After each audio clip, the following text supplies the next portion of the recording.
Hi, ನೀವೇನಾದರೂ agriculture ಮಾಡ್ತಿದ್ದೀರಾ? ಹಾಗಾದರೆ ನಿಮಗೋಸ್ಕರ ಈ ವಿಡಿಯೋ ಆಗಿದ್ದು, ಅಗ್ರಿಕಲ್ಚರ್ ಮಾಡೋವಂಥವ್ರಿಗೆ ಇದೀಗ ಬೇಸಿಗೆ ಶುರುವಾಗೋದ್ರಿಂದ ನೀರು ಹರಿಸೋದಕ್ಕೆ ತುಂಬ ಕಷ್ಟ ಆಗೋವಂಥವ್ರಿಗೆ ಇದೀಗ ಗೌರ್ಮೆಂಟ್ ಕಡೆಯಿಂದ 90% ಸಬ್ಸಿಡಿ ದರದಲ್ಲಿ ಪೈಪ್ಲೈನ್ ಹಾಗೆ ಸ್ಪ್ರಿಂಕ್ಲರ್ನ ನೀಡಲಾಗ್ತಾಯಿದ್ದು, ಅದು ಕೂಡ 90% ಸಬ್ಸಿಡಿಯಲ್ಲಿ ನೀಡಲಾಗ್ತಾಯಿದೆ. ಹಾಗಾದರೆ ಈ ಒಂದು ಯೋಜನೆಗೆ ಯಾರೆಲ್ಲ ಅಪ್ಲೈ ಮಾಡ್ಬೋದು ಮತ್ತು ಎಲ್ಲಿ ಅಪ್ಲೈ ಮಾಡಬೇಕು ಒಂದು ಸ್ಟೆಪ್ ಬೈ ಸ್ಟೆಪ್ ಮಾಹಿತಿನ ಈ ಒಂದು ವಿಡಿಯೋದಲ್ಲಿ ತಿಳಿಸ್ಕೊಡಲಾಗಿದ್ದು, ಈ ಒಂದು ವಿಡಿಯೋನ ಫುಲ್ಲಾಗಿ ನೋಡಿ. ಅದಕ್ಕೆ ಮುಂಚೆ ನಮ್ಮ ಚಾನಲ್ ಯಾರೆಲ್ಲ ಹೊಸ ವಿಡಿಯೋ ನೋಡ್ತಿದ್ರು ಅಂಥವ್ರು ಪ್ಲೀಸ್ ನಮ್ಮ ಚಾನಲ್ ಸಬ್ಸ್ಕ್ರೈಬ್ ಮಾಡ್ಕೊಳ್ಳಿ.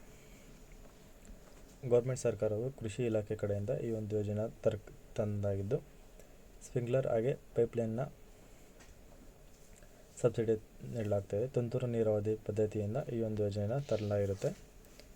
ಹಾಗೆ ಈ ಒಂದು ವರ್ಷದಿಂದ ಎಲ್ಲ ವರ್ಗದ ರೈತರು ಕೂಡ ಸುಮಾರು 90%ನವರೆಗೆ ಸಬ್ಸಿಡಿಯನ್ನು ಪಡಿಬೋದಾಗಿರುತ್ತೆ. ಯಾವುದೇ ಕ್ಯಾಸ್ಟ್ ಆಗಿದ್ರೂ ಸಹಿತ 90%ನವರೆಗೆ ನೀವು ಸಬ್ಸಿಡಿಯನ್ನು ಪಡ್ಕೊಂಡು ಈ ಒಂದು ಯೋಜನೆಯನ್ನು ಉಪಯೋಗಿಸ್ಕೋಬೋದಾಗಿರುತ್ತೆ.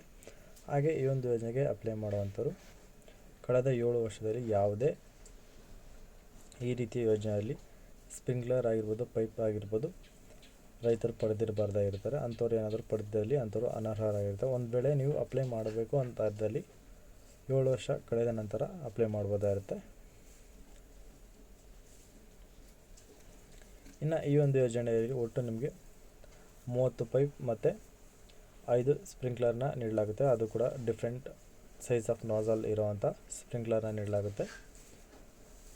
ಅದರಲ್ಲಿ ರೆಸಲ್ ಪೈಪ್ಸ್ ಮತ್ತು ಎಲ್ಬೋಸ್ ಟೀಸ್ ಅಂದರೆ ನಿಮಗೆ ನೀರು ಹಾಯಿಸೋದಕ್ಕೆ ಬೇಕಾಗುವಂಥ ಫುಲ್ ಸೆಟಪ್ ನಿಮ್ಗೆ ನೀಡಲಾಗುತ್ತೆ. ಪೈಪ್, ನಾಜಲ್, ಹೀಗೆ ನಿಮಗೆ ಎಲ್ಬೋಸ್ಗೆ ಎಲ್ಲ ನೀಡಲಾಗುತ್ತೆ.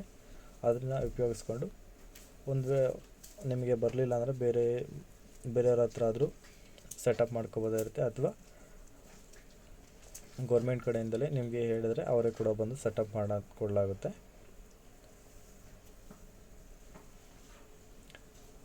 ಇನ್ನು ರೈತರ ವಂತಿಕೆಯಲ್ಲಿ ಫಾರ್ಮರ್ ಶೇರ್ ಬಂದು ಇದರಲ್ಲಿ ನಿಮಗೆ ಕಂಪನಿಯ ಪೈಪ್ ಮತ್ತು ಪೈಪ್ನ ಅಳತೆಯು ಅವಲಂಬಿತ ಆಗಿರುತ್ತೆ. ಅಂದರೆ ರೇಟು ಡಿಫ್ರೆಂಟ್ ಆಗಿರುತ್ತೆ. ಅಂದರೆ ನಿಮಗೆ 63 mm ಈ ರೀತಿಯ ಪೈಪ್ ಅಂದಾಜಲ್ಲಿ ನಿಮಗೆ 2600 ರೂಪಾಯಿವರೆಗೆ ನೀವು ಪಾವತಿಸುವ ಹಾಗೆ ಇರುತ್ತೆ. ಇದು ಗೌರ್ಮೆಂಟ್ ರೇಟ್ ಆಗಿರುತ್ತೆ. ಬಟ್ ನಿಮಗೆ ಬರಬೇಕಾದ್ರೆ ಮಾತ್ರ ತುಂಬ ಕಡಿಮೆ ರೇಟಲ್ಲಿ ನಿಮಗೆ ಪ್ರೈಸ್ ಅನ್ನೋದು ಬರುತ್ತೆ ನಿಮಗೆ. ಹಾಗಾದರೆ ಈ ಒಂದು ಯೋಜನೆಗೆ ಅಪ್ಲೈ ಮಾಡಬೇಕಾದ್ರೆ ಬೇಕಾಗಿರೋಂಥ ಡಾಕ್ಯುಮೆಂಟ್ ಯಾವೆಲ್ಲ ಅಂತ ನೋಡೋದಾದರೆ, ಮೊದಲನೇದಾಗಿ ಅಪ್ಲೈ ಮಾಡ್ತಿರುವಂಥದ್ದು ಆಧಾರ್ ಕಾರ್ಡ್ ಮತ್ತು ಅವರ ಹೆಸರಲ್ಲಿ ಇರೋವಂಥ ಪಾಣಿ. ಈ ಒಂದು ಯೋಜನೆಗೆ ನಿಮಗೆ ಅಪ್ಲೈ ಮಾಡಬೇಕಾದ್ರೆ ಅಷ್ಟಿರಬೇಕು ಇಷ್ಟಿರಬೇಕಂತ ಏನಿರುತ್ತಲ್ಲ, ತುಂಬ ಚಿಕ್ಕ ರೈತರು ಕೂಡ ಅಪ್ಲೈ ಮಾಡ್ಬೋದಾಗಿರುತ್ತೆ. ಈಗ ಗೌರ್ಮೆಂಟ್ ರೂಲ್ಸ್ನ ಪ್ರಕಾರ ಅರ್ಧ ಎಕರೆ ಇದ್ದರೂ ಕೂಡ ಅಪ್ಲೈನ ಮಾಡ್ಬೋದಾಗಿರುತ್ತೆ. ಒನ್ಸ್ ನೀವು ಚೆಕ್ ಮಾಡಿಕೊಂಡು ಅಥವಾ ಕೇಳಿ ಅಪ್ಲೈನ ಮಾಡಿ. ಹಾಗೆ ನಿಮ್ಮದು ಬ್ಯಾಂಕ್ ಪಾಸ್ಬುಕ್, ನೆಕ್ಸ್ಟ್ ಬಂದು ಬೆಳೆ ದೃಢೀಕರಣ ಪತ್ರ ನೀಡಬೇಕಾಗಿರುತ್ತೆ. ಹಾಗೆ ನೀರಾವರಿ ಮೂಲ ಅಂದರೆ ನಿಮ್ದು ಏನಾದರೂ ಬೋರ್ವೆಲ್ ಇದೆಯಾ ಅಥವಾ ಬೇರೆ ಯಾವುದಾದ್ರೂ ಮೂಲ ಇದೆಯಾ ಅನ್ನೋದನ್ನ ನೀವು ತಿಳಿಸ್ಬೇಕಾಗುತ್ತೆ. ಹಾಗೆ ನೀವೇನಾದರೂ SC/ST ಕ್ಯಾಟಗರಿ ಸೇರಿದಂಥವ್ರಿಗಾದರೆ ಕ್ಯಾಸ್ಟ್ ಸರ್ಟಿಫಿಕೇಟ್ ಹಾಗೆ ನೀಡಬೇಕಾಗಿರುತ್ತೆ. ಮತ್ತು ನಿಮ್ಮದು ಪಾಸ್ಪೋರ್ಟ್ ಸೈಜು 2 ಫೋಟೋಸ್ ಮತ್ತು ಬಾಂಡ್ ಪೇಪರ್ ನೀಡಬೇಕಾಗುತ್ತೆ 100 ರೂಪೀಸ್ದು. ಮತ್ತು ತೋಟಗಾರಿಕೆ ಇಲಾಖೆಯಲ್ಲಿ ನಿರಪೇಕ್ಷ ಪತ್ರ ಅಥವಾ ಅಂದರೆ NOC ನೀಡಬೇಕಾಗುತ್ತೆ. ಹಾಗೆ ಕೊನೆಯದಾಗಿ ಬಂದು ನಿಮ್ಮದು ತೋಟಗಾರಿಕೆ ಇಲಾಖೆಯಲ್ಲಿ ನಿಮ್ಮದು FID ನಂಬರ್ ಅನ್ನೋ ಒಂದು ಇರುತ್ತೆ, ಫಾರ್ಮರ್ ID. ಅದನ್ನು ನೀವು ಕಡ್ಡಾಯವಾಗಿ ಬೇಕಾಗುವ ದಾಖಲೆಯೊಂದಿಗೆ ನೀವು ನೀಡಬೇಕಾಗುತ್ತೆ. ಅದು ಒಂದು ವೇಳೆ ನೀವೇನಾದರೂ ಸಪ್ರೇಟಾಗಿ ಅಪ್ಲೈ ಮಾಡ್ತಿರೋಂಥರಾದರೆ ಈ ನಂಬರ್ ನಿಮಗೆ ಅವಶ್ಯಕತೆ ಇರುತ್ತೆ. ಅಥವಾ ನೀವೇನಾದರೂ ರೈತರ ಸಂಪರ್ಕ ಕೇಂದ್ರದಲ್ಲಿ ಅಪ್ಲೈ ಮಾಡ್ತಿರೋಂಥರಾದರೆ ಅವರೇ ನಿಮಗೆ ID ಹಾಕಿ ಅಪ್ಲೈನ ಮಾಡಿಕೊಡಲಾಗುತ್ತೆ. ಇನ್ನು ಅಪ್ಲೈ ಮಾಡುವಂಥ ಪ್ರೋಸೆಸ್ ನೋಡೋದಾದರೆ, ಆಫ್ಲೈನ್ ಮೂಲಕ ಅಪ್ಲೈ ಮಾಡುವಂಥದ್ದು ನಿಮ್ಮ ನಿಯರೆಸ್ಟ್ ಇರೋವಂಥ ರೈತರ ಸಂಪರ್ಕ ಕೇಂದ್ರದಲ್ಲಿ ಭೇಟಿ ನೀಡಿ ಅಗತ್ಯ ದಾಖಲಾತಿಗಳೊಂದಿಗೆ ನೀವು ಅಪ್ಲೈ ಮಾಡ್ಬೋದಾಗಿರುತ್ತೆ. ಆಫ್ಲೈನಲ್ಲಿ ರೈತರ ಸಂಪರ್ಕ ಕೇಂದ್ರ ಆಗಿರ್ಬೋದು ಅಥವಾ ಕೃಷಿ ಇಲಾಖೆಯಲ್ಲಿ ಕೂಡ ಅಪ್ಲೈನ ಮಾಡ್ಬೋದಾಗಿರುತ್ತೆ.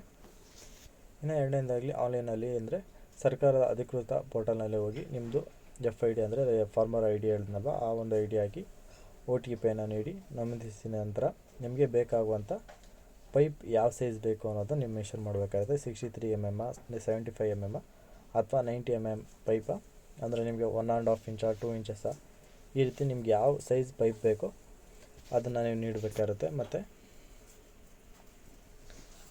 ನೀಡುವ ಮೂಲಕ ಜೊತೆಗೆ ಅಗತ್ಯ ಡಾಕ್ಯುಮೆಂಟ್ನ ಜೊತೆಗೆ ಅಪ್ಲೈನ ಮಾಡ್ಬೋದಾಗಿರುತ್ತೆ. ಇನ್ನು ಆನ್ಲೈನಲ್ಲಿ ಅಪ್ಲೈ ಮಾಡುವಂಥವ್ರು kkisan.karnataka.gov.in ಈ ಒಂದು ಅಫಿಷಿಯಲ್ ವೆಬ್ಸೈಟ್ ಆಗಿರುತ್ತೆ. ಇದು ರೈತರ ಸಂಪರ್ಕ ಕೇಂದ್ರದ ಅಫಿಷಿಯಲ್ ವೆಬ್ಸೈಟ್ ಆಗಿರುತ್ತೆ. ನಿಮಗೆ ಏನು ಫರ್ದರ್ ಇನ್ಫಾರ್ಮೇಷನ್ ಕೂಡ ಇದೇ ವೆಬ್ಸೈಟಲ್ಲಿ ಕೂಡ ನಿಮಗೆ ಸಿಗುತ್ತೆ. ನೋಡಿ, ನೀವು ಓಪನ್ ಮಾಡಿದಾದ್ಮೇಲೆ ಫಸ್ಟ್ ಪೇಜ್ ಈ ರೀತಿ ಕಾಣುತ್ತೆ. ಇದರಲ್ಲಿ ನಿಮ್ಮ FID ನಂಬರ್ ಹಾಕಿದಾದ್ಮೇಲೆ ಅಲ್ಲಿ OTP ಕೇಳುತ್ತೆ. OTPಯನ್ನು ನೀಡಬೇಕಾಗುತ್ತೆ. ಅದಾದಮೇಲೆ ಪೇಜ್ ಓಪನ್ ಆಗುತ್ತೆ. ನಿಮಗೆ ಯಾವ ರೀತಿ ಪೈಪ್ ಬೇಕು ಏನಂತೆಲ್ಲ ಮೆನ್ಷನ್ ಮಾಡಿ ಮತ್ತು ಪಾಣಿ ಮತ್ತು ನಿಮ್ಮ ಫೋಟೋಸ್ ಎಲ್ಲ ಡಾಕ್ಯುಮೆಂಟ್ ನೀಡಿದಾದಮೇಲೆ ಕೊನೆಯದಾಗಿ ಮತ್ತೊಮ್ಮೆ ರೀಚೆಕನ್ನು ಮಾಡಿಕೊಂಡು ಅಪ್ಲೈನ ಮಾಡಿ.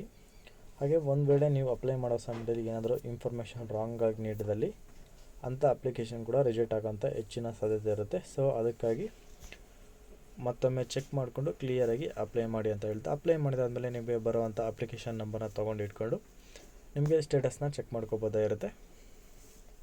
ಅಥವಾ ನಿಮಗೆ ಅಪ್ಲೈ ಮಾಡಿ 1 ಮಂತ್ ಒಳಗಡೆ ನಿಮಗೆ ಈ ಒಂದು ಯೋಜನೆ ನಿಮಗೆ ಸಿಗುವಂಥ ಚಾನ್ಸಸ್ ಹೆಚ್ಚಿರುತ್ತೆ. ಸೊ ಒಂದು ನಂಬರ್ ತೊಗೊಂಡು ಇಟ್ಕೊಂಡು ರೆಫರೆನ್ಸ್ ನಂಬರು ಅಪ್ಲೈ ಮಾಡಿ.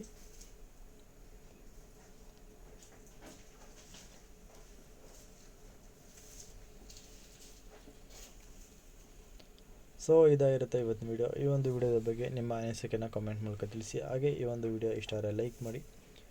ಏನಾದರೂ ಡೌಟ್ ಇತ್ತಪ್ಪ ಅಂದರೆ ಕಮೆಂಟ್ ಮಾಡಿ. ಹಾಗೆ ಇದರ ಹೆಚ್ಚಿನ ಮಾಹಿತಿಗಾಗಿ ತಪ್ಪದೆ ನಮ್ಮ ಚಾನಲ್ನ ಪ್ಲೀಸ್ ಸಬ್ಸ್ಕ್ರೈಬ್ ಮಾಡಿಕೊಂಡು ಸಪೋರ್ಟ್ ಮಾಡಿ ಅಂತ ಕೇಳ್ತಾ, ಹಾಗೆ ಈ ಒಂದು ಯೋಜನೆಗೆ ಅಪ್ಲೈ ಮಾಡ್ತಿರೋಂಥ ಎಲ್ಲ ರೈತರಿಗೂ ಕೂಡ ನನ್ನ ಕಡೆಯಿಂದ ವೆರಿ ಆಲ್ ದ ಬೆಸ್ಟ್ ಅಂತ ತಿಳಿಸ್ತಾ ಇಲ್ಲಿಗೆ ಈ ಒಂದು ವಿಡಿಯೋನ ಮುಗಿಸ್ತಾ ಇದ್ದೀನಿ. ಎಲ್ಲರಿಗೂ ಧನ್ಯವಾದಗಳು.